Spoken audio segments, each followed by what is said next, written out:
കോൺച്ചിവാ. ഇതിൽ ചിലതൊക്കെ കണ്ടാലും കേട്ടാലും നിങ്ങൾ ഞെട്ടും. എങ്ങനെയാണെന്നല്ലേ? ഇന്നൊരു ഗ്രോസറി ഷോപ്പിങ്ങിന് പോയാലോ? ഇതൊരു സാധാരണ വാട്ടർമെലൻ, പക്ഷെ വില സാധാരണയല്ല. ഞെട്ടിയില്ലേ? നിങ്ങൾ വില കണ്ട് ഞെട്ടിയില്ലേ? ഇത് ഒരു മാങ്ങയുടെ വിലയാണ്, അല്ല 4 എണ്ണത്തിന്റെ അല്ല. 15 മുളകിന്റെ വില വിത്ത് ടാക്സ് 8% 627 എണ്ണ. ഇന്ന് പാവയ്ക്കൊക്കെ ഇത്തിരി വിലക്കുറവുണ്ട്. മറ്റൊരു എക്സ്പെൻസീവ് സാധനം വെണ്ടയ്ക്ക. ഇത് ജപ്പാൻകാരുടെ മെയിൻ സെക്ഷനാണ്, അതുകൊണ്ട് വിലക്കുറവുമുണ്ട്. ആർക്കും വേണ്ടാത്ത കിഴങ്ങിന്റെയും ക്യാരറ്റിന്റെയും വില കണ്ടല്ലോ അല്ലേ? 3 ഒനിയന് 430 yen. പല വെറൈറ്റി മഷ്റൂംസ്. ഇതെന്ത് വിലയാണേലും ഞാൻ വാങ്ങും, ബട്ട് ഒരു ടേസ്റ്റും ഉണ്ടാവില്ല. ജപ്പാനിൽ സീ ഫുഡ് കൾച്ചർ വളരെ ഹ്യൂജ് ആണ്, പക്ഷെ അത് കഴിക്കുന്ന രീതിയാണ് സഹിക്കാൻ പറ്റാത്തത്. മിക്കതും പച്ചക്ക് തന്നെ കഴിക്കും, എന്നിട്ട് ഓരോരോ പേരും.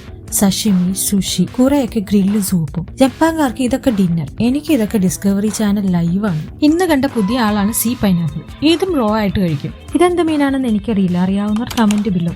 ഈ കാണിക്കുന്നത് താരക്കോയും മെന്തൈക്കോയും, മീൻ മുട്ടകൾക്ക് പറയുന്ന പേരാണത്. ഈൽ ഫിഷ് ഗ്രിൽ ചെയ്തതാണിത്. കുഞ്ഞൻ മീനുകൾ ചിരിമൻ ജാക്കോ. ഇതെല്ലാം റൈസ് ടോപ്പിംഗ്സ് ആയിട്ട് ഡയറക്റ്റ് യൂസ് ചെയ്യാം. ഇതെന്താണെന്ന് മനസ്സിലായല്ലോ? ഒക്ടോപ്പസ് അഥവാ നീരാളി.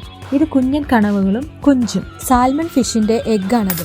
150 ഗ്രാം ടൂണയുടെയും 250 ഗ്രാം സാൽമൺ ഫിഷിന്റെയും വിലയാണത്. നാട്ടിലേതെന്ന് തോന്നിക്കുന്ന കുറച്ച് സ്നാക്സും ഇവിടെ കണ്ടു. അപ്പോ എങ്ങനാ? ഞാൻ മാത്രമാണോ അതോ നിങ്ങളും ഞെട്ടിയോ?